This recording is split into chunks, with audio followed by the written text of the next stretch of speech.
Trudeau targeted by pro-Modi outlets after Niger assassination allegations documents. Justin Trudeau ਨੂੰ ਮੈਲਾਈਨ ਕਰਨ ਦੇ ਲਈ ਜਿਹੜਾ ਇੰਡੀਅਨ ਮੀਡੀਆ ਆਊਟਲੈਟਸ ਨੇ ਜਾਂ ਵਿਦ ਇਨ ਕੈਨੇਡਾ ਇਨਫਲੂਐਂਸ ਕੀਤਾ, ਚਾਈਨਾ ਨੇ ਵੀ ਉਸ ਨੂੰ ਫਾਲੋ ਕੀਤਾ। The tenor of the narratives was often heated, with commentators employed by Modi-aligned outlets posting that PM Trudeau and Canadian institutions were enablers of terrorism, falling into the laps of Khalistani extremists or treacherous against India, according to the report.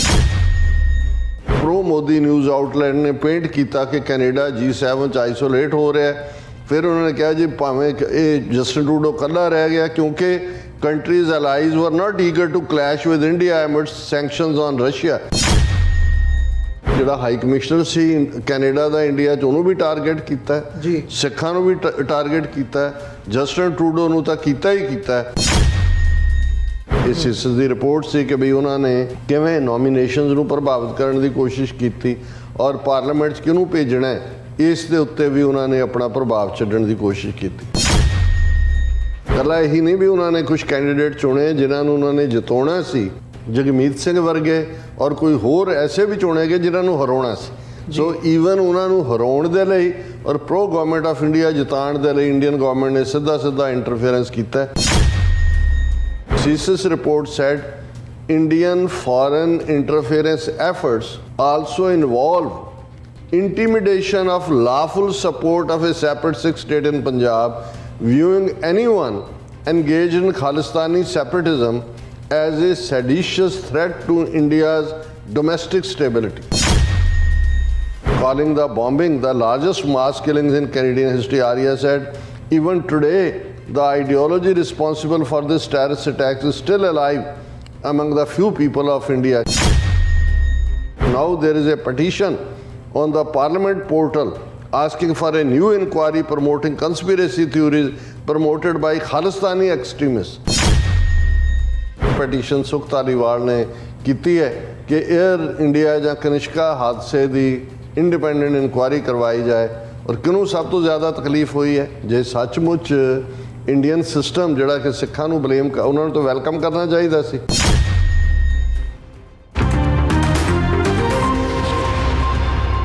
Waheguru ji ਕਾ ਖਾਲਸਾ, ਵਾਹਿਗੁਰੂ ਜੀ ਕੀ ਫਤਿਹ। TV 84 ਦੇ ਸਾਰੇ ਦਰਸ਼ਕ ਤੇ ਸਰੋਤੇ ਜਿਹੜੇ ਇਸ ਵਕਤ ਸਾਡੇ ਨਾਲ ਨਾਰਥ ਅਮਰੀਕਾ ਦੇ ਵਿੱਚੋਂ ਜੁੜੇ ਹੋਏ ਆ ਜਾਂ ਫਿਰ ਸੋਸ਼ਲ ਮੀਡੀਆ ਤੇ ਸਾਨੂੰ ਦੁਨੀਆ ਭਰ ਦੇ ਵਿੱਚ ਦੇਖ ਰਹੇ ਆ, ਮੈਂ ਅਮਰਵੀਰ ਸਿੰਘ TV 84 ਦੇ ਸੱਚੋ ਸੱਚ ਪ੍ਰੋਗਰਾਮ ਦੇ ਵਿੱਚ ਆਪ ਸਭ ਦਾ ਤਹਿ ਦਿਲੋਂ ਸਵਾਗਤ ਕਰਦਾ।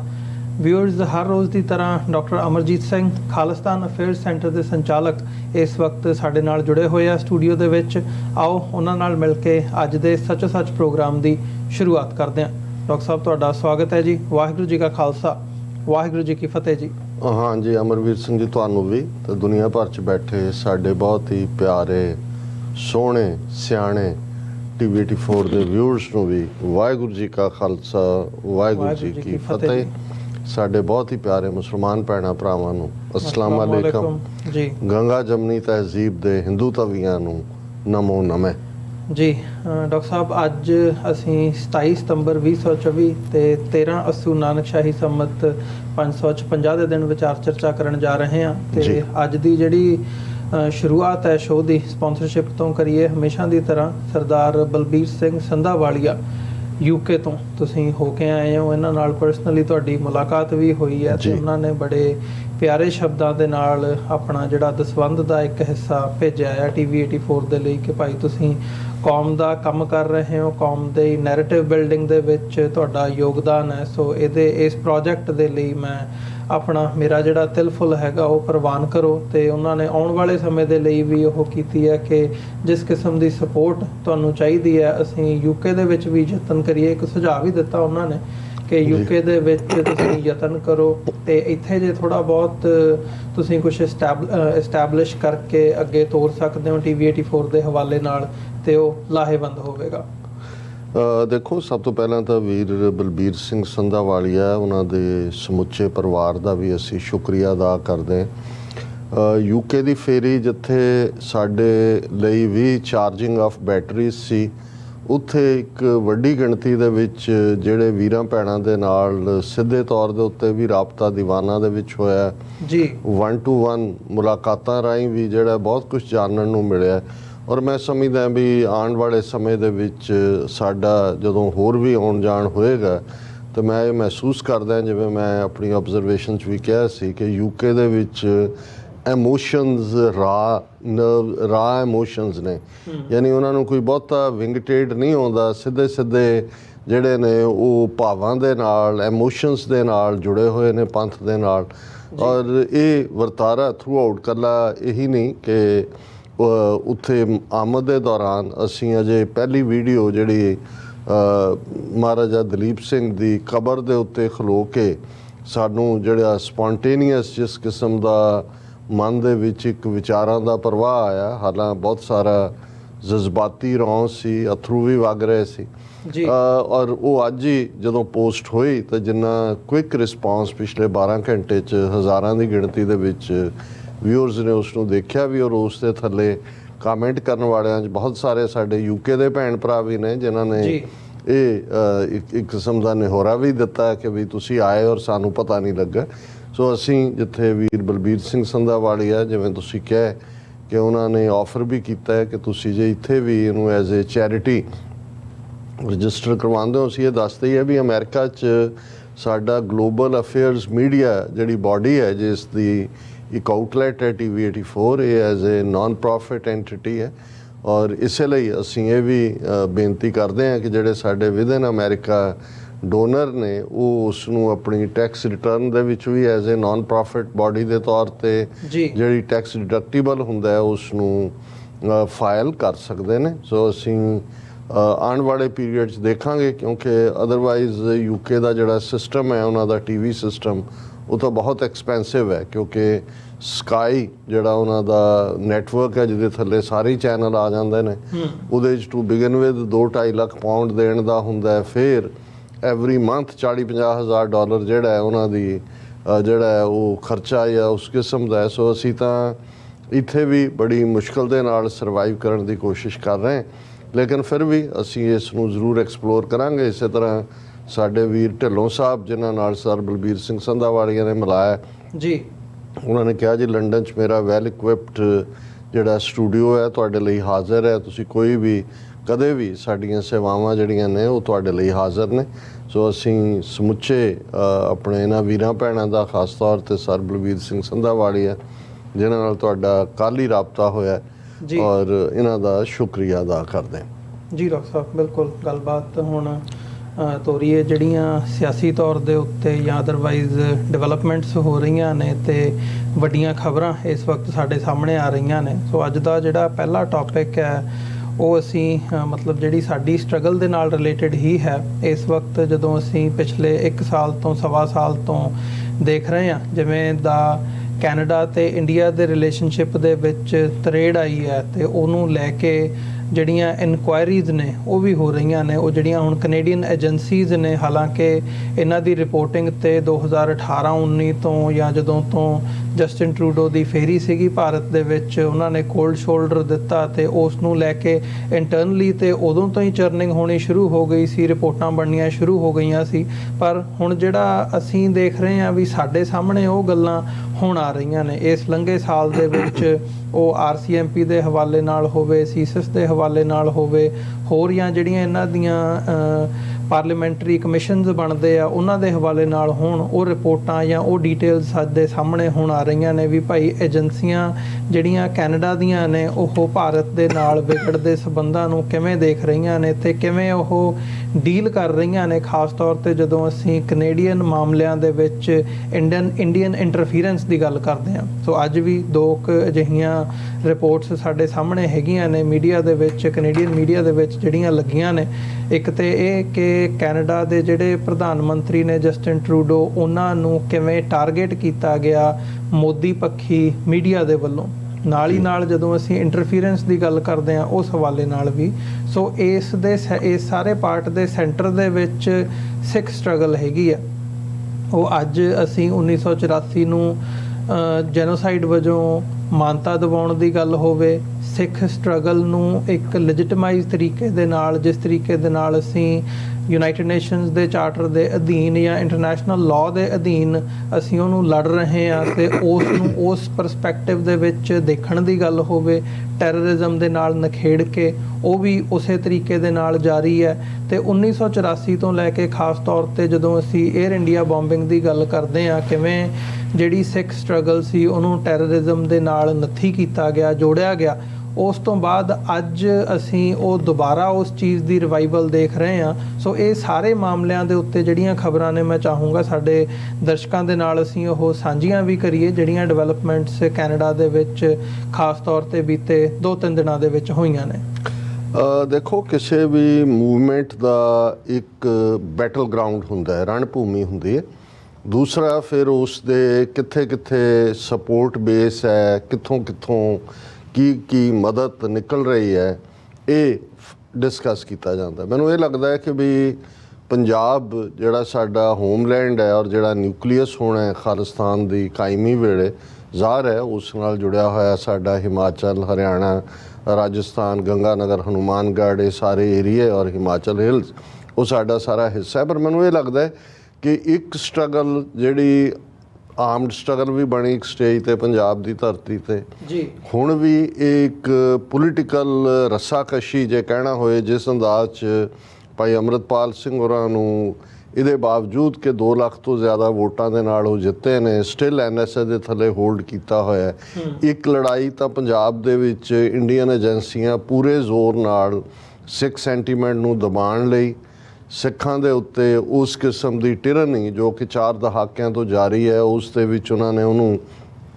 ਇੰਟੈਂਸੀਫਾਈ ਕੀਤਾ। ਪਰ ਜੇ ਦੂਸਰਾ ਬੈਟਲ ਗਰਾਊਂਡ ਕਹਿਣਾ ਹੋਏ ਜਿਹੜਾ ਇਕੱਲਾ ਡਿਪਲੋਮੈਟਿਕ ਨਹੀਂ ਹੈ, ਜਦੋਂ ਅਸੀਂ ਜਸਟਿਨ ਟਰੂਡੋ ਜਾਂ ਉਹਨਾਂ ਦੀ ਪੋਲੀਟੀਕਲ ਟਾਰਗੇਟਿੰਗ ਦੀ ਗੱਲ ਕਰਾਂਗੇ, ਔਰ ਇਹ 2-3 ਰਿਪੋਰਟਸ ਜਿਹੜੀਆਂ ਇਸ ਵੇਲੇ ਸਾਡੇ ਸਾਹਮਣੇ ਨੇ ਔਰ ਅੱਜ ਦੇ ਮੀਡੀਆ ਦੇ ਵਿੱਚ ਇਹਨਾਂ ਦੀ ਚਰਚਾ ਹੈ, ਪਰ ਈਵਨ ਜੇ ਟੈਰਰਿਜ਼ਮ, ਸਟੇਟ ਟੈਰਰਿਜ਼ਮ ਦੇ ਐਂਗਲ ਤੋਂ ਵੀ ਦੇਖੀਏ ਤੇ ਪੰਜਾਬ ਤੋਂ ਬਾਅਦ ਜੇ ਦੂਸਰਾ ਫਰੰਟ ਉਹਨਾਂ ਨੇ ਖੋਲ੍ਹਿਆ, ਜਿਹੜਾ ਅਜੇ ਵੀ ਖੁੱਲ੍ਹਾ ਹੈ ਅਮਰੀਕਾ ਦੇ ਵਿੱਚ, ਤਾਂ ਇੱਕ ਦਬਾਅ ਥੱਲੇ ਹਾਲ ਦੀ ਘੜੀ ਸਾਨੂੰ ਲੱਗਦਾ ਹੈ ਕਿ as if they are holding it back. ਲੇਕਿਨ ਕੈਨੇਡਾ ਦੇ ਵਿੱਚ ਇਹ ਲਗਾਤਾਰਤਾ ਦੇ ਨਾਲ ਜਾਰੀ ਹੈ ਔਰ ਉਸ 'ਚ ਅਸੀਂ ਹਰਦੀਪ ਸਿੰਘ ਨਿੱਜਰ ਦੀ ਸ਼ਹਾਦਤ, ਉਹ ਪਹਿਲਾ ਪਾਰਟ ਸੀ। ਫਿਰ ਉਸ ਤੋਂ ਬਾਅਦ ਅਸੀਂ ਦੇਖਦੇ ਹਾਂ ਕਿ ਉਹੀ ਉਹਨਾਂ ਦਾ ਅਟੈਂਪਟ ਨਵੰਬਰ ਦੇ ਮਹੀਨੇ 'ਚ ਭਾਈ ਸੰਤੋਖ ਸਿੰਘ ਖੇਲਾ ਦੇ ਪਰਿਵਾਰ ਦਾ, ਜਦੋਂ ਕਿ ਆਨੰਦ ਕਾਰਜ ਦਾ ਸਮਾਗਮ ਸੀ, ਉਸ ਦੇ ਵਿੱਚ ਵੀ ਉਹਨਾਂ ਨੇ ਟਾਰਗੇਟਿੰਗ ਕੀਤੀ। ਔਰ ਇਸ ਤੋਂ ਇਲਾਵਾ ਹੋਰ ਵੀ ਜਿਹੜੇ ਉਹਨਾਂ ਦੇ ਇੰਦਰਜੀਤ ਸਿੰਘ ਗੋਸਲ, ਜਿਨ੍ਹਾਂ ਦੇ ਘਰ ਤੇ ਫਾਇਰਿੰਗ, ਔਰ ਇਹ ਸਾਰੀਆਂ ਘਟਨਾਵਾਂ ਚੱਲ ਰਹੀਆਂ ਨੇ ਕਿਤੇ ਨਾ ਕਿਤੇ। ਔਰ ਈਵਨ ਫਰੌਤੀ ਦੇ ਨਾਂ ਥੱਲੇ ਜੋ ਕੁਝ ਚੱਲ ਰਿਹਾ, ਹਾਲਾਂ ਉਸ ਨੂੰ ਕੋਈ ਗੈਂਗਸ ਨਾਲ ਜੋੜਨ ਦੀ ਕੋਸ਼ਿਸ਼ ਕੀਤੀ ਜਾਏਗੀ ਜਾਂ ਉਹਦੇ 'ਚ ਸਿੱਖੀ ਬਾਣਾ ਜਾਂ ਨਿਹੰਗ ਬਾਣਾ ਜਾਂ ਖਾਲਸਾਈ ਬਾਣਾ, ਇਹ ਲੋਕ ਇਸਤੇਮਾਲ ਹੋ ਰਹੇ ਨੇ। ਔਰ ਜਿਵੇਂ ਕੈਲਗਰੀ ਤੋਂ ਵੀ ਇਸ ਕਿਸਮ ਦੀ ਖਬਰ ਹੈ ਜਿਹਦੀਆਂ ਡਿਟੇਲਸ ਅਜੇ ਅਵੇਟਡ ਨੇ। ਸੋ ਉਹ ਵੀ ਉਹਨਾਂ ਦਾ ਔਨ ਦਾ ਗਰਾਊਂਡ, ਜਿੱਥੇ ਉਹਨਾਂ ਨੇ ਜਿਹੜੀਆਂ ਸਿੱਖ ਬਿਜ਼ਨਸਿਸ ਨੇ ਜਾਂ ਸਿੱਖ ਇੰਡਸਟਰੀਜ਼ ਨੇ ਜਾਂ ਸਿੱਖ ਐਂਟਰਪ੍ਰੈਨਿਓਰਸ ਨੇ, ਉਹਨਾਂ ਨੂੰ ਟਾਰਗੇਟ ਕਰਨ ਲਈ ਇਹ ਫਰੌਤੀ ਗੇਮ, ਇਹ ਕੋਈ ਗੋਲਡੀ ਬਰਾੜ ਨਾਲ ਜੋੜ ਦਿਓ, ਕੋਈ ਲਾਰੈਂਸ ਬਿਸ਼ਨੋਈ ਨਾਲ ਜੋੜ ਦਿਓ, ਕੋਈ ਰਿੰਦੇ ਨਾਲ ਜੋੜ ਦਿਓ, ਕੋਈ ਮਿੰਦੇ ਨਾਲ ਜੋੜ ਲਓ। ਇਹ ਹਰ ਇੱਕ ਨੂੰ ਪਤਾ ਹੈ ਵੀ ਕਿਵੇਂ ਏਜੰਸੀਆਂ ਸਮੋਕ ਸਕਰੀਨ ਕ੍ਰੀਏਟ ਕਰਦੀਆਂ ਨੇ ਔਰ ਕਿਵੇਂ ਉਹ ਨਿਸ਼ਾਨਾ ਬਣਾਉਂਦੀਆਂ ਨੇ। ਲੇਕਿਨ ਇਸ ਬਾਰੇ ਗੱਲ ਕਰਨ ਦੀ ਬਜਾਏ ਮੈਂ ਅੱਜ, ਕਿਉਂਕਿ ਪੋਲੀਟੀਕਲੀ ਜਦੋਂ ਅਸੀਂ ਇਹ ਲਫ਼ਜ਼ ਰੈਪਿਡ ਰਿਪੋਰਟ ਮੈਕੈਨਿਜ਼ਮ ਰਿਪੋਰਟ ਸੁਣਿਆ, RRM ਨੇ ਜਿਹੜੀ ਹੈ, ਇਹ ਬੇਸ਼ੱਕ ਕੈਨੇਡਾ ਦੀ ਗਲੋਬਲ ਅਫੇਅਰਸ ਕੈਨੇਡਾ ਦੀ ਇੱਕ ਯੂਨਿਟ ਹੈ, ਤੇ ਮੈਂ ਜਦੋਂ ਇਸ ਨੂੰ ਥੋੜ੍ਹਾ ਜਿਹਾ ਖੰਗਾਲਣਾ ਚਾਹਿਆ ਕਿ ਵੀ ਇਹ ਜਿਹੜੀ ਅੱਜ RRM ਰਿਪੋਰਟ, ਜਿਹਦੇ 'ਚ ਕਿ ਸਿੱਧੇ ਤੌਰ 'ਤੇ ਹੈ ਕਿ Trudeau targeted by pro Modi outlets after Nijjar assassination allegations documents, ਔਰ ਇਹ ਗਲੋਬਲ ਨਿਊਜ਼ ਨੇ ਇਹ ਸਟੋਰੀ ਨੂੰ ਕੀਤਾ, Stewart Bell and Alex Boutilier ਦੀ। ਤਾਂ ਮੈਂ ਇਹ ਦੇਖਿਆ ਵੀ ਇਹ ਜਿਹੜੀ RRM ਹੈ, ਇਹ ਕੋਈ ਇਕੱਲੀ ਕੈਨੇਡਾ ਦੀ ਜਿਹੜੀ ਹੈ ਕੋਈ ਰਿਪੋਰਟਿੰਗ ਏਜੰਸੀ ਨਹੀਂ ਹੈ। ਇਹ G7 ਮੁਲਕਾਂ ਦੀ ਐਸਟੈਬਲਿਸ਼ਮੈਂਟ ਵੱਲੋਂ, G7 ਮੁਲਕਾਂ ਨੇ 2018 ਦੇ ਵਿੱਚ ਇਸ ਨੂੰ ਫਾਊਂਡ ਕੀਤਾ ਸੀ। ਔਰ ਇਸ ਦਾ ਜਿਹੜਾ ਮਿਸ਼ਨ ਸਟੇਟਮੈਂਟ ਹੈ respond to diverse and growing threats to democracy। ਸੋ ਇਹਨੂੰ ਅਸੀਂ ਜਿਵੇਂ ਅਸੀਂ I5 ਕੰਟਰੀ ਸਮਝਦੇ ਹਾਂ, ਜੋ ਕੁਛ ਕੈਨੇਡਾ 'ਚ ਹੋਇਆ, ਅਮਰੀਕਾ 'ਚ ਹੋਇਆ, ਦਾ ਮਤਲਬ ਹੈ ਕਿ 5 ਆਈਜ਼ ਕੰਟਰੀਜ਼ ਤੱਕ ਇਸ ਦਾ ਇੰਪੈਕਟ ਹੈ। ਇਸੇ ਤਰ੍ਹਾਂ ਇਹ ਜਿਹੜੀ ਰਿਪੋਰਟ ਜਿਸ ਨੂੰ ਹੋਗ ਇਨਕੁਆਰੀ ਦੇ ਥੱਲੇ ਡਾਕੂਮੈਂਟ ਜਿਹੜੇ ਰਿਲੀਜ਼ ਹੋਏ ਨੇ, ਇਹਦੇ 'ਚ ਸਾਹਮਣੇ ਆਇਆ ਕਿ ਕਿਵੇਂ ਵਿਦਨ ਕੈਨੇਡਾ ਜਿਹੜਾ ਮੇਨ ਸਟ੍ਰੀਮ ਮੀਡੀਆ ਸੀ ਉਹਦੇ 'ਚ ਵੀ ਕਿਵੇਂ ਇੰਡੀਅਨ ਨੈਰੇਟਿਵ ਬਾੜਿਆ ਗਿਆ ਜੀ। ਵਿਦਨ ਇੰਡੀਅਨ ਆਊਟਲੈਟਸ ਕੀ ਹੋਇਆ, ਉਸ ਦੀ ਗੱਲ ਕਰਨ ਤੋਂ ਪਹਿਲੇ ਕਿ ਵੀ ਇਹ ਜਿਹੜੀ ਰਿਪੋਰਟ ਹੈ ਜਿਹਨੂੰ RRM ਰਿਪੋਰਟ ਕਿਹਾ ਗਿਆ ਹੈ, ਰੈਪਿਡ ਰਿਪੋਰਟ ਮੈਕੈਨਿਜ਼ਮ, ਇਹ ਕੈਨੇਡਾ ਦੀ ਇਕੱਲੀ ਬਾਡੀ ਨਹੀਂ ਹੈ। G7 ਮੁਲਕਾਂ ਨੇ 2018 ਦੇ ਵਿੱਚ ਇਸ ਨੂੰ ਐਸਟੈਬਲਿਸ਼ ਕੀਤਾ ਔਰ ਇਸ ਨੇ ਜਿਹੜਾ ਹੈ ਉਹ ਦੱਸ ਦਿੱਤਾ ਹੈ ਕਿ ਜਸਟਿਨ ਟਰੂਡੋ ਨੂੰ ਟਾਰਗੇਟ ਕਰਨ ਦੇ ਲਈ। ਅਸੀਂ ਦੇਖਦੇ ਹਾਂ ਇੱਕ ਪਾਸੇ ਵਿਦਨ ਕੈਨੇਡਾ ਆਪਣੀ ਇਨਕੁਆਇਰੀ ਕਮੇਟੀ ਉਹਨਾਂ ਨੇ ਬਿਠਾਈ, ਜਸਟਿਨ ਟਰੂਡੋ ਨੇ, ਇਹ ਸਾਰਾ ਹਰਦੀਪ ਸਿੰਘ ਨਿੱਜਰ ਕੇਸ ਤੋਂ ਬਾਅਦ, ਜਿਹਦੇ 'ਚ ਸਾਹਮਣੇ ਆਇਆ ਕਿ ਚਾਈਨਾ ਤੋਂ ਬਾਅਦ ਇੰਡੀਆ ਉਹ ਮੇਨ ਮੁਲਕ ਹੈ ਜਿਹੜਾ ਸਿੱਧਾ ਕੈਨੇਡੀਅਨ ਮਾਮਲਿਆਂ ਦੇ ਵਿੱਚ, ਕੈਨੇਡੀਅਨ ਅਫੇਅਰਸ ਦੇ ਵਿੱਚ, ਪੋਲੀਟੀਕਲ ਅਫੇਅਰਸ ਵੀ ਔਰ ਈਵਨ ਵਿਦਨ ਪਾਰਟੀ ਲੀਡਰਸ਼ਿਪ ਵੀ। ਇੱਕ ਤਾਂ ਇਹ ਆਇਆ ਵੀ ਕਿਵੇਂ ਕੁਛ ਮੈਂਬਰਸ ਪਾਰਲੀਮੈਂਟ ਜਿਹੜੇ ਨੇ ਉਹਨਾਂ ਨੂੰ ਜਿਤਾਉਣ ਦੇ ਲਈ ਮਨੀ ਔਰ ਕਿਹੜੇ ਰਿਸੋਰਸ ਪ੍ਰੋਵਾਈਡ ਕੀਤੇ ਗਏ, ਲੇਕਿਨ ਵਿਦਨ ਪੋਲੀਟੀਕਲ ਪਾਰਟੀਜ਼ ਲੀਡਰ ਕੌਣ ਬਣੇ, ਖਾਸ ਤੌਰ 'ਤੇ ਕੰਜ਼ਰਵੇਟਿਵ ਪਾਰਟੀ ਨੂੰ ਲੈ ਕੇ, ਉਸ ਦੇ ਵਿੱਚ ਵੀ ਜਿਹੜੀ ਹੈ ਇੰਡੀਆ ਦੀ ਇਨਵੋਲਵਮੈਂਟ ਚਾਈਨਾ ਤੋਂ ਬਾਅਦ ਨੰਬਰ 2 ਦੇ ਉੱਤੇ ਇੰਡੀਆ ਜਿਹੜਾ ਇਸ ਸਾਰੇ ਦਾ ਸ਼ਿਕਾਰ ਹੁੰਦਾ। ਫਿਰ ਜਿਹੜੀ ਗੱਲ ਹੈਰਾਨੀ ਵਾਲੀ ਸੀ, ਕਿਉਂਕਿ ਚਾਈਨਾ ਵੀ ਇੰਟਰਫੀਅਰ ਕਰ ਰਿਹਾ ਕਿ ਵੀ ਈਵਨ ਜਸਟਿਨ ਟਰੂਡੋ ਨੂੰ ਮੈਲਾਈਨ ਕਰਨ ਦੇ ਲਈ ਜਿਹੜਾ ਇੰਡੀਅਨ ਮੀਡੀਆ ਆਊਟਲੈਟਸ ਨੇ ਜਾਂ ਵਿਦਨ ਕੈਨੇਡਾ ਇਨਫਲੂਐਂਸ ਕੀਤਾ, ਚਾਈਨਾ ਨੇ ਵੀ ਉਸ ਨੂੰ ਫਾਲੋ ਕੀਤਾ। ਚਾਈਨਾ ਨੇ ਵੀ, ਔਰ ਖਾਸ ਤੌਰ 'ਤੇ ਜਿਹੜੀਆਂ ਉਹਨਾਂ ਦੀਆਂ 2 ਵੱਡੀਆਂ ਪਬਲੀਕੇਸ਼ਨਸ ਨੇ ਚਾਈਨਾ ਦੀਆਂ, ਗਲੋਬਲ ਟਾਈਮਸ ਔਰ ਸਿਨਹੂਆ ਜਿਹੜੀ ਉਹਨਾਂ ਦੀ ਵੱਡੀ ਨਿਊਜ਼ ਏਜੰਸੀ ਹੈ, ਉਹਨਾਂ ਨੇ ਵੀ ਇਸ ਸਾਰੇ ਨੂੰ, ਗਲੋਬਲ ਟਾਈਮਸ ਔਰ ਸਿਨਹੂਆ ਨੇ ਵੀ also joined in with robust coverage and were opportunistic in replicating narratives from a range of Indian sources that put Canada in a negative light and depicted Ottawa as isolated from its allies। ਜੀ even ਤੁਸੀਂ ਇਹ ਦੇਖੋ ਵੀ ਇੱਕ ਪਾਸੇ ਅਸੀਂ China India tassel ਦੇਖ ਰਹੇ ਹਾਂ, ਐਸ ਜੈਸ਼ੰਕਰ ਇੱਥੇ ਏਸ਼ੀਆ ਸੁਸਾਇਟੀ 'ਚ ਬਹਿ ਕੇ ਕਹਿ ਰਿਹਾ ਕਿ ਜੀ ਜਦੋਂ ਤੱਕ ਉਹ ਨਹੀਂ ਹੁੰਦਾ pre-2020 ਸਿਚੁਏਸ਼ਨ ਨੂੰ ਨਾਰਮਲ ਨਹੀਂ ਹੋ ਸਕਦਾ ਔਰ 75% ਡਿਸਐਂਗੇਜਮੈਂਟ ਹੋ ਗਈ, ਬਟ ਅਜੇ ਫਲਾਣਾ ਟਿਮਕਾ ਇਹ ਚੱਲ ਰਿਹਾ। ਲੇਕਿਨ ਦੂਸਰੇ ਪਾਸੇ ਜੇ ਕੈਨੇਡਾ ਨੂੰ ਕਾਮਨ, ਕੈਨੇਡਾ ਨੇ ਆਈਡੈਂਟੀਫਾਈ ਕਰ ਲਿਆ ਵੀ ਚਾਈਨਾ ਔਰ ਇੰਡੀਆ ਇੰਟਰਫੇਅਰ ਕਰ ਰਹੇ ਨੇ, ਸੋ ਉਹਦੇ 'ਚ ਈਵਨ ਚਾਈਨੀਜ਼ ਨਿਊਜ਼ ਏਜੰਸੀਜ਼ ਨੂੰ ਕੋਈ ਹੈਜ਼ੀਟੇਸ਼ਨ ਨਹੀਂ ਹੈ ਕਿ ਉਹ ਇੰਡੀਅਨ ਪ੍ਰੋਪੇਗੈਂਡਾ ਨੂੰ, ਕਿਉਂਕਿ ਉਹ ਕੈਨੇਡਾ ਔਰ ਜਸਟਿਨ ਟਰੂਡੋ ਦੇ ਖਿਲਾਫ ਚਾਹੁੰਦਾ ਹੈ, ਉਸ ਨੂੰ ਇਸਤੇਮਾਲ ਕਰਨ। ਫਿਰ ਇਸੇ ਹੀ ਰਿਪੋਰਟ ਦੇ ਵਿੱਚ, ਕਿਉਂਕਿ ਇਹ ਮੈਂ ਮੀਡੀਆ ਨੂੰ ਹੀ ਕੋਟ ਕਰ ਰਿਹਾ, ਉਹਨਾਂ ਨੇ ਕਿਹਾ ਕਿ ਵੀ the tenor of the narratives was often heated with commentators employed by Modi-aligned outlets posting that PM Trudeau and Canadian institutions were enablers of terrorism, falling into the laps of Khalistani extremists or treacherous against India, according to the report। ਇਹ report ਇਹ ਵੀ ਦੱਸ ਰਹੀ ਹੈ ਕਿ ਇਹੀ narrative ਕਿ ਜੀ ਦੇਖੋ ਟਰੂਡੋ ਆਈਸੋਲੇਟ ਹੋ ਗਿਆ, ਜੀ G7 ਮੁਲਕਾਂ 'ਚ ਆਈਸੋਲੇਟ ਹੋ ਰਿਹਾ ਔਰ ਇਹ ਜਿਹੜਾ ਖਾਲਿਸਤਾਨੀ ਐਕਸਟਰੀਮਿਸਟ ਦੀ ਗੋਦ ਦੇ ਵਿੱਚ ਜਾ ਕੇ ਬੈਠ ਗਿਆ, ਔਰ ਇਹੀ ਨੈਰੇਟਿਵ ਜਿਹੜਾ ਹੈ ਇਸ ਨੂੰ ਇਹ ਪ੍ਰਮੋਟ ਕਰ ਰਹੇ ਨੇ। ਔਰ ਇਸ 'ਤੇ ਚੱਲਦੇ ਆ, ਇਸ ਰਿਪੋਰਟ ਵਿਚਲੇ ਜਿਹੜੇ ਕੁਛ ਅੰਸ਼ ਨੇ ਉਹਨਾਂ ਨੂੰ ਮੈਂ ਐਜ਼ ਸੱਚ, ਕਿਉਂਕਿ ਗਲੋਬਲ ਅਫੇਅਰਸ ਕੈਨੇਡਾ ਦੀ ਯੂਨਿਟ ਹੈ, ਰੈਪਿਡ ਰਿਸਪੌਂਸ ਮੈਕੈਨਿਜ਼ਮ, ਭਾਵੇਂ ਫਾਊਂਡ ਇਹਨੂੰ G7 ਕੰਟਰੀਜ਼ ਨੇ ਕੀਤਾ, ਔਰ ਉਹਦੇ 'ਚ ਉਹਨਾਂ ਨੇ ਕਿਹਾ ਕਿ ਵੀ ਇਹ ਜਿਹੜਾ ਪ੍ਰੋ ਇੰਡੀਆ ਜਾਂ ਪ੍ਰੋ ਮੋਦੀ ਨਿਊਜ਼ ਆਊਟਲੈਟ ਸੀ, also went after Canadian security agencies, RCMP ਔਰ ਦੂਜਿਆਂ ਨੂੰ ਵੀ ਮਲਾਈਨ ਕਰਨ ਦੀ ਕੋਸ਼ਿਸ਼ ਕੀਤੀ, the Sikh diaspora, ਔਰ ਤੁਸੀਂ ਦੇਖੋਗੇ ਕਿ lot of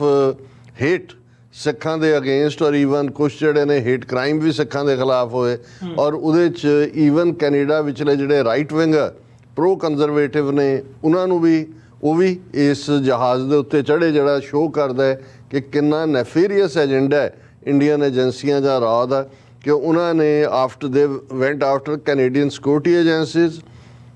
the Sikh diaspora and Canada's High Commissioner to India following Trudeau's September 2023 announcement linking Indian agents to Niger murder। ਕਿ ਵੀ ਉਹਨਾਂ ਨੇ ਜਿਹੜਾ ਹਾਈ ਕਮਿਸ਼ਨਰ ਸੀ ਕੈਨੇਡਾ ਦਾ ਇੰਡੀਆ 'ਚ ਉਹਨੂੰ ਵੀ ਟਾਰਗੇਟ ਕੀਤਾ ਜੀ, ਸਿੱਖਾਂ ਨੂੰ ਵੀ ਟਾਰਗੇਟ ਕੀਤਾ, ਜਸਟਿਨ ਟਰੂਡੋ ਨੂੰ ਤਾਂ ਕੀਤਾ ਹੀ ਕੀਤਾ। ਫਿਰ ਇਸ ਸਾਰੇ ਦੇ ਵਿੱਚ ਉਹਨਾਂ ਨੇ ਇਹ ਕਿਹਾ ਕਿ ਭਾਈ ਇਹ ਜਿਹੜੀ ਇਨਸੀਡੈਂਟ ਸੀ ਜਦੋਂ ਜਸਟਿਨ ਟਰੂਡੋ ਨੇ 18 ਸਤੰਬਰ ਨੂੰ ਇਹ ਅਨਾਊਂਸਮੈਂਟ ਕੀਤੀ ਕਿ ਇੰਡੀਅਨ ਏਜੰਟਸ ਦੇ ਬਿਹਾਈਂਡ ਨੇ, ਇਹ ਵੱਡਾ ਡਿਪਲੋਮੈਟਿਕ ਕ੍ਰਾਈਸਿਸ ਬਣ ਗਿਆ। ਔਰ ਫਿਰ ਇਸ ਰਿਪੋਰਟ ਦੇ ਮੁਤਾਬਕ ਕਿ ਵੀ ਉਹਨਾਂ ਨੇ ਇਹ ਪ੍ਰੋ ਮੋਦੀ ਨਿਊਜ਼ ਆਊਟਲੈਟ ਨੇ ਪੇਂਟ ਕੀਤਾ ਕਿ ਕੈਨੇਡਾ G7 'ਚ ਆਈਸੋਲੇਟ ਹੋ ਰਿਹਾ। ਫਿਰ ਉਹਨਾਂ ਨੇ ਕਿਹਾ ਜੀ ਭਾਵੇਂ ਇਹ ਜਸਟਿਨ ਟਰੂਡੋ ਇਕੱਲਾ ਰਹਿ ਗਿਆ ਕਿਉਂਕਿ countries allies were not eager to clash with India amid sanctions on Russia, ਕਿ ਆਲਰੇਡੀ ਰਸ਼ੀਆ 'ਤੇ ਸੈਂਕਸ਼ਨਸ ਲੱਗੀਆਂ ਹੋਈਆਂ। ਇਸ ਲਈ ਜਿਹੜੇ G7 ਮੁਲਕ ਨੇ ਜਾਂ ਦੂਸਰੀਆਂ ਕੰਟਰੀਜ਼ ਨੇ ਈਵਨ 5i ਕੰਟਰੀ ਵਿਖੇ ਇਹ ਕੋਈ ਕੀਨ ਨਹੀਂ ਹੈਗੇ। ਔਰ ਇਹ ਜਿਹੜਾ ਜਸਟਿਨ ਟਰੂਡੋ ਜਿਹੜਾ ਬਿਲਕੁਲ ਆਈਸੋਲੇਟ ਹੋ ਗਿਆ। ਫਿਰ ਉਹਨਾਂ ਨੇ ਇਸ ਰਿਪੋਰਟ ਦੇ ਵਿੱਚ PRM ਨੇ ਕਿਹਾ ਕਿ that had observed high level of similarities in the tone and type of narratives, ਜਿਹੜੀ ਬਿਲਕੁਲ ਸਿਮਿਲੈਰਿਟੀ ਸੀ। ਜੇ ਕੋਈ ਉਹਨਾਂ ਨੇ it was not possible for RRM Canada to verify if these outlets worked, ਕਿ ਬਈ Chinese version, Indian version within India, within Canadian main stream, ਕਿ as if ਸਾਰਿਆਂ ਨੇ ਹੀ ਉਹਨੂੰ ਜਸਟਿਨ ਟਰੂਡੋ ਨੂੰ ਟਾਰਗੇਟ ਕਰਦੇ ਆ ਜਿਹੜਾ ਹੈ ਉਹ ਬਿਲਕੁਲ ਨੈਗੇਟਿਵਿਟੀ ਕੀਤੀ। ਔਰ ਇਸ ਦੇ ਉੱਤੇ ਫਿਰ ਇਸ ਰਿਪੋਰਟ ਨੂੰ ਔਰ ਦੂਸਰੀਆਂ ਜਿਹੜੀਆਂ 2-3 ਡਿਵੈਲਪਮੈਂਟਸ ਇਹਨਾਂ ਦਾ ਤੁਸੀਂ ਜ਼ਿਕਰ ਕੀਤਾ, ਬਾਜ਼ ਪਬਲੀਕੇਸ਼ਨ ਨੇ 3-4 ਨੁਕਤੇ ਦਿੱਤੇ ਨੇ। ਉਹਨਾਂ ਨੇ ਬ੍ਰੇਕਿੰਗ ਦੇ ਥੱਲੇ ਕਿਹਾ ਕਿ ਵੀ ਦਾ government of India attempts to shape the final makeup of parliament through supporting individual pro-government of India candidates, including through interference in leadership and nomination contests। ਇਹ ਉਹਨਾਂ ਨੇ CSIS Canada report shared at the foreign interference inquiry। ਇਹ CSIS ਦੀ report ਸੀ ਕਿ ਵੀ ਉਹਨਾਂ ਨੇ ਕਿਵੇਂ nominations ਨੂੰ ਪ੍ਰਭਾਵਿਤ ਕਰਨ ਦੀ ਕੋਸ਼ਿਸ਼ ਕੀਤੀ ਔਰ ਪਾਰਲੀਮੈਂਟ 'ਚ ਕਿਹਨੂੰ ਭੇਜਣਾ ਹੈ ਇਸ ਦੇ ਉੱਤੇ ਵੀ ਉਹਨਾਂ ਨੇ ਆਪਣਾ ਪ੍ਰਭਾਵ ਛੱਡਣ ਦੀ ਕੋਸ਼ਿਸ਼ ਕੀਤੀ। ਫਿਰ ਕਿਉਂਕਿ 2018 ਦੇ ਪੀਰੀਅਡ ਨੂੰ ਕਵਰ ਕਰਦੀ ਰਿਪੋਰਟ ਹੈ ਕਿ government of India proxy agents may have attempted to interfere in democratic processes, reportedly including through the clandestine provision of illicit financial support to various Canadian politicians as a means of attempting to secure the election of pro-government of India candidates or gaining influence over candidates who take office। ਕੱਲਾ ਇਹੀ ਨਹੀਂ ਵੀ ਉਹਨਾਂ ਨੇ ਕੁਝ candidate ਚੁਣੇ ਜਿਨ੍ਹਾਂ ਨੂੰ ਉਹਨਾਂ ਨੇ ਜਿਤਾਉਣਾ ਸੀ, ਜਗਮੀਤ ਸਿੰਘ ਵਰਗੇ, ਔਰ ਕੋਈ ਹੋਰ ਐਸੇ ਵੀ ਚੁਣੇ ਗਏ ਜਿਨ੍ਹਾਂ ਨੂੰ ਹਰਾਉਣਾ ਸੀ। ਸੋ ਈਵਨ ਉਹਨਾਂ ਨੂੰ ਹਰਾਉਣ ਦੇ ਲਈ ਔਰ ਪ੍ਰੋ ਗਵਰਨਮੈਂਟ ਆਫ ਇੰਡੀਆ ਜਿਤਾਉਣ ਦੇ ਲਈ ਇੰਡੀਅਨ ਗਵਰਨਮੈਂਟ ਨੇ ਸਿੱਧਾ ਇੰਟਰਫੇਰੈਂਸ ਕੀਤਾ। ਫਿਰ ਗਲੋਬ ਐਂਡ ਮੇਲ ਨੂੰ ਕੋਟ ਕਰਦਿਆਂ ਕਿਹਾ ਗਿਆ ਕਿ China and India are deeply engaged in attempting to influence diaspora communities and elect MPs sympathetic to their interests through illicit funding and disinformation campaign। ਇਹ ਜੋ ਮੀਡੀਆ ਆਊਟਲੈਟਸ ਹੈ ਤਾਂ ਡਿਸਇਨਫੋਰਮੇਸ਼ਨ ਕੈਂਪੇਨ ਹੈ, ਪਰ ਨਾਲ ਦੀ ਨਾਲ ਉਹ ਕਿਵੇਂ ਫਨਲ ਕਰ ਰਹੇ ਨੇ ਇਲਿਸਿਟ ਮਨੀ ਉਸ ਪੋਲੀਟੀਕਲ ਪ੍ਰੋਸੈਸ ਨੂੰ ਪ੍ਰਭਾਵਿਤ ਕਰਨ ਦੇ ਲਈ। ਔਰ ਇਹ ਜਿਹੜਾ ਉਹਨਾਂ ਨੇ ਕਿਹਾ ਵੀ ਇਕੱਲਾ ਇਹੀ ਨਹੀਂ ਹੈ ਕਿ ਉਹਨਾਂ ਨੇ ਇੰਟਰਫੀਅਰ ਕੀਤਾ ਖਾਲਿਸਤਾਨ ਦੀ ਮੂਵਮੈਂਟ ਨੂੰ ਡਿਸਕਰੇਜ ਕਰਨ ਦੇ ਲਈ। ਜਿਹੜਾ ਗਲੋਬ ਨੇ ਇਹ ਕਿਹਾ, CSIS report said Indian foreign interference efforts also involve intimidation of lawful support of a separate Sikh state in Punjab, viewing anyone engaged in Khalistani separatism as a seditious threat to India's domestic stability। ਉਹਨਾਂ ਨੇ ਕਿਹਾ ਜੀ ਜਿਹੜੇ peacefully Khalistan ਦੇ ਲਈ lobby ਕਰਨ ਵਾਲੇ ਜਿਹੜੇ ਔਰ ਉਸ ਦੇ ਲਈ ਕੰਮ ਕਰਨ ਉਹਨਾਂ ਨੂੰ ਵੀ ਟਾਰਗੇਟ ਕੀਤਾ ਗਿਆ ਕਿ ਇਹ ਇੰਡੀਆ ਦੇ ਲਈ ਵੱਡਾ ਖਤਰਾ ਹੈ। ਔਰ ਇਸ ਸਾਰੇ ਤੋਂ ਜਿਹੜਾ ਅਸੀਂ ਸਮਝਦੇ ਹਾਂ ਵੀ ਇਸ ਦੇ ਨਾਲ ਜਦੋਂ ਅਸੀਂ ਦੇਖ ਰਹੇ ਹਾਂ ਵੀ ਇੱਕ ਇਹਨਾਂ ਨੇ ਚੰਦਰਾ ਜਿਹੜਾ ਇਹਨਾਂ ਦਾ RSS ਦਾ ਹੱਥ ਠੋਕਾ MP ਬਣਾਇਆ, ਉਹਨੂੰ ਬੜੀ ਤਕਲੀਫ ਹੋਈ ਹੈ ਕਿਉਂਕਿ ਅਸੀਂ ਇਹ ਸਮਝਦੇ ਹਾਂ ਵੀ ਇੱਕ ਪਾਸੇ ਇੰਡੀਅਨ ਇੰਟਰਫੇਰੈਂਸ ਜਾਰੀ ਹੈ। ਜਸਟਿਨ ਟਰੂਡੋ ਨੂੰ ਨੋ ਕੌਨਫੀਡੈਂਸ ਮੋਸ਼ਨ ਪਹਿਲੀ ਪਾਰਲੀਮੈਂਟ ਦੇ ਸੈਸ਼ਨ 'ਚ ਫੇਸ ਕਰਨਾ ਪਿਆ। ਹਾਲਾਂਕਿ ਇੱਕ ਵੱਖਰੀ ਕਹਾਣੀ ਹੈ ਕਿ ਜਗਮੀਤ ਸਿੰਘ ਦੀ ਪਾਰਟੀ NDP ਔਰ ਬਲਾਕ ਕਿਊਬਿਕॉयਜ਼ ਖੁੱਲ੍ਹ ਕੇ ਮਜ਼ਬੂਤੀ ਨਾਲ ਜਸਟਿਨ ਟਰੂਡੋ ਨਾਲ ਖੜੀ ਔਰ ਉਹ ਨੋ ਕੌਨਫੀਡੈਂਸ ਮੋਸ਼ਨ ਡਿੱਗਿਆ। ਲੇਕਿਨ ਜਿਹੜਾ ਮੂਵ ਹੁਣ ਸੁਖ ਧਾਲੀਵਾਲ MP ਨੇ ਸ਼ੁਰੂ ਕੀਤਾ, ਜਿਹੜਾ ਅਸੀਂ ਰਿਪੀਟਡਲੀ ਸਾਡਾ ਨੈਰੇਟਿਵ ਰਿਹਾ ਇਹਨਾਂ ਸਾਰੇ ਹੀ ਸਾਲਾਂ ਦੇ ਵਿੱਚ, ਪਿਛਲੇ 39 ਸਾਲਾਂ 'ਚ, ਕਿ ਏਅਰ ਇੰਡੀਆ ਜਾਂ ਕਨਿਸ਼ਕਾ ਦੇ ਉਸ ਹਾਦਸੇ ਦੇ ਲਈ ਇੰਡੀਅਨ ਏਜੰਸੀਆਂ ਜ਼ਿੰਮੇਵਾਰ ਨੇ ਜੀ। ਬੇਸ਼ੱਕ ਜਿਹੜੀ ਕ੍ਰਿਮੀਨਲ ਕੇਸ ਸੀ ਉਹ ਵੀ ਕਿਸੇ ਤਨ ਪਤਨ ਨਹੀਂ ਲੱਗਾ, ਔਰ ਇਵੈਂਚੁਅਲੀ ਜਿਹੜਾ ਹੈ ਉਹਦੇ 'ਚ ਕਿਤੇ ਨਾ ਕਿਤੇ RCMP ਵੀ ਇਨਵੋਲਵ ਹੋਈ, ਆਡੀਓ ਟੇਪਸ ਡਿਸਟਰੋਏ, ਕਿਉਂਕਿ ਇੰਡੀਅਨ ਇੰਟੈਲੀਜੈਂਸ ਜਿਹੜੀ ਹੈ ਉਹ RCMP ਨੂੰ ਫੂਲ ਕਰਨ 'ਚ ਕਾਮਯਾਬ ਰਹੀ, ਔਰ ਉਹ ਮੰਨਣਾ ਨਹੀਂ ਸੀ ਚਾਹੁੰਦੇ ਕਿ ਭਾਈ ਅਸੀਂ ਤਾਂ ਜੋ ਸਾਨੂੰ ਜਿਹੜੀ ਹੈ ਇਨਫੋਰਮੇਸ਼ਨ ਇਹ ਫੀਡ ਕਰ ਰਹੇ ਸੀ, ਅਸੀਂ ਉਹਦੇ ਥੱਲੇ ਹੀ ਐਕਟ ਕਰ ਰਹੇ ਸੀ। ਫਿਰ ਪਬਲਿਕ ਇਨਕੁਆਇਰੀਜ਼ 2 ਹੋਈਆਂ, ਉਹ ਵੀ ਕਿਸੇ ਤਨ ਪਤਨ ਨਹੀਂ ਲੱਗੀਆਂ, ਔਰ ਹੁਣ ਜਦੋਂ ਕਿ ਸਾਹਮਣੇ ਆ ਗਿਆ ਕਿ ਇੰਡੀਆ ਨੇ ਸਿੱਧੇ ਤੌਰ ਦੇ ਉੱਤੇ, ਕੱਲਾ ਹਰਦੀਪ ਸਿੰਘ ਨਿੱਜਰ ਨੇ ਜਿਹੜੀਆਂ ਰਿਪੋਰਟਾਂ ਦੀ ਅਸੀਂ ਇਹ 2018 ਦੀ ਅਸੀਂ ਗੱਲ ਕਰ ਰਹੇ ਹਾਂ, ਇਲੈਕਸ਼ਨ ਪ੍ਰੋਸੈਸ ਨੂੰ ਪ੍ਰਭਾਵਿਤ ਕਰਨ ਦੀ, ਔਰ ਜੇ ਹੁਣ ਘੜੀ ਦੀ ਸੂਈ ਪਿੱਛੇ ਲਿਜਾਈ ਜਾਏ 1985 ਵੱਲ, ਔਰ ਜਿਹੜੀ ਬਿਲਕੁਲ ਠੀਕ ਪੈਟੀਸ਼ਨ ਸੁਖ ਧਾਲੀਵਾਲ ਨੇ ਕੀਤੀ ਹੈ ਕਿ ਏਅਰ ਇੰਡੀਆ ਜਾਂ ਕਨਿਸ਼ਕਾ ਹਾਦਸੇ ਦੀ ਇੰਡੀਪੈਂਡੈਂਟ ਇਨਕੁਆਇਰੀ ਕਰਵਾਈ ਜਾਏ, ਔਰ ਕਿਹਨੂੰ ਸਭ ਤੋਂ ਜ਼ਿਆਦਾ ਤਕਲੀਫ ਹੋਈ ਹੈ? ਜੇ ਸੱਚਮੁੱਚ ਇੰਡੀਅਨ ਸਿਸਟਮ ਜਿਹੜਾ ਕਿ ਸਿੱਖਾਂ ਨੂੰ ਬਲੇਮ, ਉਹਨਾਂ ਨੂੰ ਤਾਂ ਵੈਲਕਮ ਕਰਨਾ ਚਾਹੀਦਾ ਸੀ ਜੀ, ਉਹਨਾਂ ਨੂੰ ਤਾਂ ਕਹਿਣਾ ਚਾਹੀਦਾ ਸੀ ਇੰਟਰਨੈਸ਼ਨਲ ਇਨਕੁਆਇਰੀ ਕਰਵਾਓ, ਤਾਂ ਕਿ ਇੰਟਰਨੈਸ਼ਨਲੀ ਕੀ ਰੋਲ ਸੀ ਸਾਹਮਣੇ ਆਏ। ਲੇਕਿਨ ਉਹਨੇ ਅੱਜ ਇਸ ਚੰਦਰੇ ਨੇ ਪਾਰਲੀਮੈਂਟ ਦੇ ਵਿੱਚ ਖਲੋ ਕੇ ਉਹਨੇ ਕਿਹਾ ਕਿ ਭਾਈ ਇਹ ਜਿਹੜਾ ਹੈ ਖਾਲਿਸਤਾਨ ਦੀ ਗੱਲ ਨੂੰ ਦੁਬਾਰਾ ਚੁੱਕਣ ਦੇ ਲਈ ਇਸ ਨੂੰ ਜਿਹੜਾ ਉਹ ਉਭਾਰਿਆ ਜਾ ਰਿਹਾ ਹੈ। Calling the bombing the largest mass killings in Canadian history, Arya said, even today, the ideology responsible for this terrorist attacks is still alive among the few people of India. कि अजे भी ये जिउंदी है, और ये जिहड़ी है हुण जे now there is a petition on the parliament portal asking for a new inquiry promoting conspiracy theories promoted by Khalistani extremists. ਹੁਣ ਈਵਨ ਸੁਖ ਧਾਲੀਵਾਲ ਜਿਹੜਾ ਹੈ ਉਹ ਵੀ ਇਹਨਾਂ ਦੇ ਲਈ ਖਾਲਿਸਤਾਨੀ ਐਕਸਟ੍ਰੀਮਿਸਟ ਹੋ ਗਿਆ, ਔਰ ਇਹ ਇੰਟਰਫੇਰੈਂਸ ਇੱਕ ਲੈਵਲ ਤੇ ਨਹੀਂ ਹੈ, ਐਕੈਡੈਮਿਕ ਲੈਵਲ ਤੇ ਸਾਨੂੰ ਯਾਦ ਹੈ ਵੀ ਨਿਊ ਜਰਸੀ ਦੇ ਵਿੱਚ ਕਿਵੇਂ ਇੱਕ ਯੂਨੀਵਰਸਿਟੀ